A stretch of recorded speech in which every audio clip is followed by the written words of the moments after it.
I'm Kathy Maxwell. I'm Nathan Maxwell.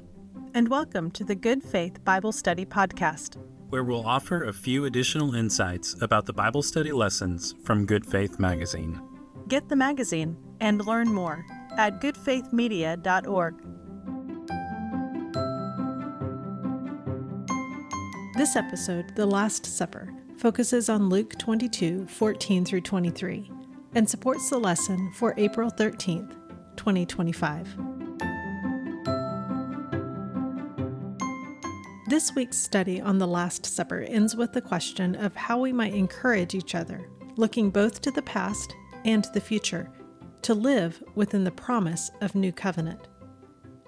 The question emphasizes the fact that we are learning how to live in the New Covenant together. Gathered at the table together with his disciples, Jesus invited them to remember God's rescue of a community, and he invited them to hope in the future.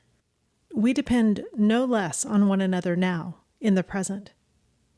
Years ago, at a meeting on Baylor's campus, a group of us were treated to an acoustic concert by a folk singer named Carrie Newcomer. I wasn't familiar with her music before that evening, but her lyrics captured me immediately. Her songs are funny and wise, and they ring true. One song, Betty's Diner, has remained one of my favorites. It's about a waitress named Miranda who serves the regular people who frequent what I imagine to be a rural diner. In the day-to-day lives that pass in and out of the diner, there is something sacred. It's not a glamorous place, but as people's lives intertwine, Newcomer paints us a picture of the Lord's Supper, served on checkered tablecloths and in thick-rimmed diner mugs. The refrain of Betty's Diner goes like this: "Here we are, all in one place, the wants and the wounds of the human race. Despair and hope sit face to face when you come in from the cold. Let her fill your cup with something kind. Let her fill your cup with something kind. Eggs and toast, like bread and wine. She's heard it all, so she don't mind."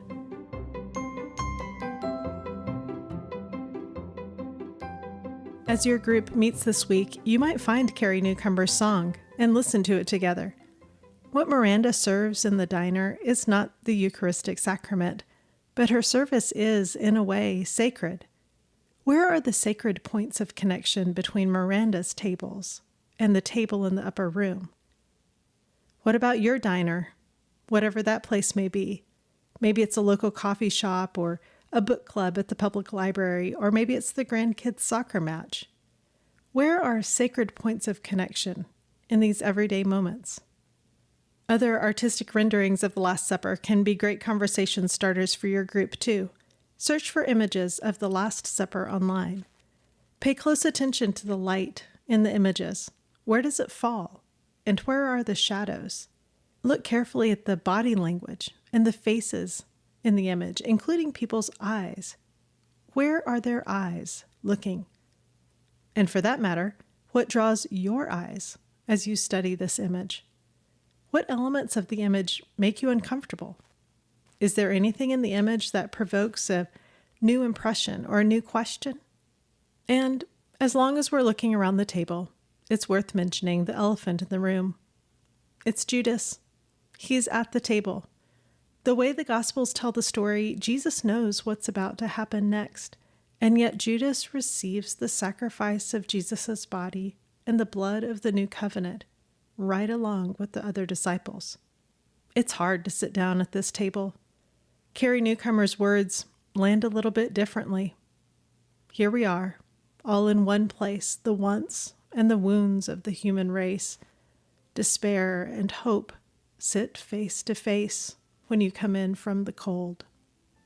But this is the table Jesus calls us to. It's beautiful and terrible. It's human and divine. Gathered at the table on that night in Jerusalem, Jesus invited his disciples, all of them, to see themselves as part of an old story, but in a very new way, as part of a new covenant people. May God open our eyes to see God's work in the world. may we find a way to come to this table together. As impossible as it may seem, we are all invited. And as we are, all of us, welcomed to this table. May we see beauty in ordinary sacred moments, in the bread and the wine, and the faces of those gathered with us.